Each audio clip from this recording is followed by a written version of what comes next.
और displacement reaction. इसमें जो है आपको नाम से ही पता चल रहा है कि कुछ किसी ना किसी चीज़ का डिस्प्लेसमेंट हो रहा होगा, या तो प्रोडक्ट या रिएक्टेंट का किसी का भी हो रहा होगा, किसी एटम का हो रहा होगा। तो इसका सबसे पहला डेफिनेशन देख लेते हैं एक तरीके से। कैसे लिखेंगे डेफिनेशन?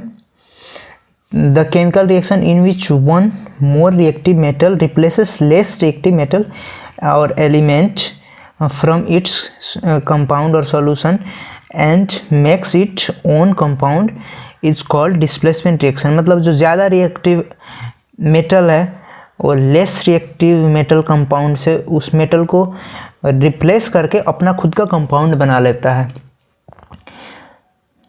तो उस टाइप के रिएक्शन को क्या बोलते हैं? Displacement reaction. और जो न्यू कंपाउंड फॉर्म होता है वो ज़्यादा रिएक्टिव मेटल के साथ जो आयन है रिएक्शन उसके साथ करके न्यू कंपाउंड बना लेता है, और जो प्रीवियस कंपाउंड रहता है उसमें से जो मेटल होता है रिमूव हो जाता है। और जनरली इसको यूज़ करते हैं अगर जो मेटल है जिसका कंपाउंड बना हुआ है और सिर्फ वो मेटल एक्सट्रैक्ट करना है, तो उससे ज़्यादा रिएक्टिव मेटल के साथ रिएक्शन करवा देते हैं, तो मेटल हमारे पास आ जाएगा और जो ज़्यादा रिएक्टिव है उसके साथ कंपाउंड बना लेगा। ठीक है, एग्जाम्पल हमारे पास जैसे iron nail becomes brownish in colour and blue colour of copper sulphate solution fades. मतलब कि ब्लू कलर जो कॉपर सल्फेट सॉल्यूशन होता है उसका ब्लू कलर होता है, जब आयरन के साथ उसका रिएक्शन करवा देंगे तो वो क्या बना लेगा?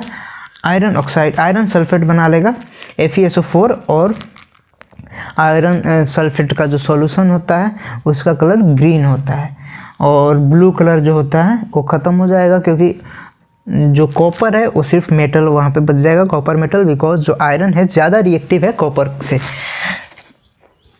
जैसा कि आप एग्जाम्पल में देख रहे हो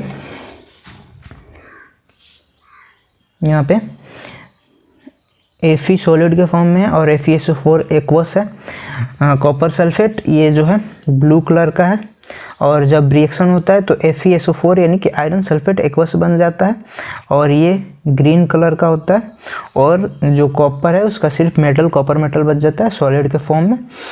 एक तरीके से ये क्या डिस्प्लेसमेंट रिएक्शन है, आयरन डिस्प्लेस कर रहा है कॉपर सल्फेट के सॉल्यूशंस में से कॉपर को, और आयरन सल्फेट का सॉल्यूशन बना रहा है। ठीक, अब जो एक डायग्राम है उसके हेल्प से देखेंगे। तो जैसा कि आपको पता है कि एक कोई बॉक्स है, उसमें कॉपर सल्फेट का सॉल्यूशन हमने भर रखा है और उसमें आयरन का नेल डाल देते हैं, तो ये क्या हो जाएगा? Nail taken out from the copper sulphate solution. ये जो है इसका कलर चेंज हो जाएगा, और ये जो है आयरन सल्फेट इसके सरफेस पे बन जाएगा। जो नेल है यहाँ पे,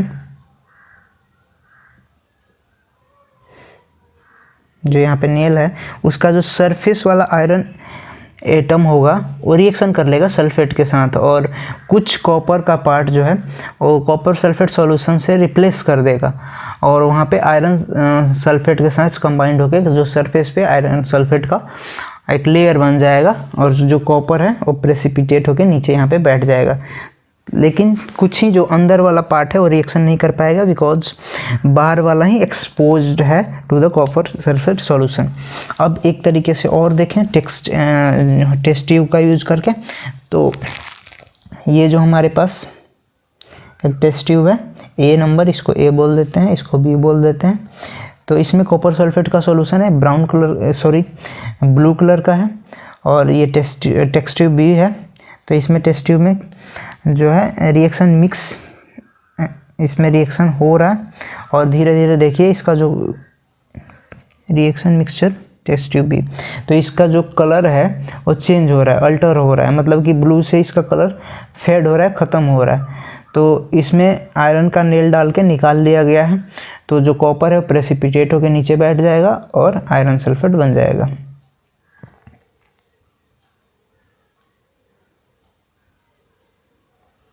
ठीक, इसी को एक्सप्लेन कर रखा है। In this reaction iron displaces और removes another elements copper from copper sulfate solution. This reaction is known as displacement reaction. Other examples of displacement reactions जो कि नीचे है, तो यहाँ पे आप देख सकते हैं जिंक और कॉपर सल्फेट सॉल्यूशन का रिएक्शन करवाते हैं। तो आपको पता है जिंक जो है कॉपर से ज़्यादा रिएक्टिव है। अगर आपको नहीं पता चल रहा है कि कौन सा ज़्यादा रिएक्टिव है कौन सा नहीं रिएक्टिव है, तो जो नेक्स्ट चैप्टर आएगा उसमें एक रिएक्टिविटी सीरीज हम पढ़ेंगे, और रिएक्टिविटी सीरीज में आप देखेंगे कि ऊपर कौन सा मेटल है, उससे कम रिएक्टिव कौन सा है, उससे कम रिएक्टिव कौन सा है, जो लीस्ट रिएक्टिव है वो कौन सा है। तो एक तरीके से एक रिएक्टिविटी टेबल आप पढ़ेंगे तो उसको याद कर लेंगे तो आपको पता चल जाएगा कि कौन सा ज़्यादा रिएक्टिव है कौन सा कम रिएक्टिव है। आपको रिएक्शन जो है करवाने में कोई कन्फ्यूज़न नहीं होगा, आपको कोई भी उस तरीके से डाउट नहीं रहेगा कि ज़्यादा रिएक्टिव है कि कम रिएक्टिव है। तो उसमें जो है नेक्स्ट चैप्टर में रिएक्टिविटी सीरीज देखेंगे, तब तक आप रिएक्शन सिर्फ समझें कि कैसे हो रहा है, और एक दो जो है याद कर लें, जैसे कि पिछला आयरन जो था कॉपर से ज़्यादा रिएक्टिव था, यहाँ जिंक जो है कॉपर से ज़्यादा रिएक्टिव है।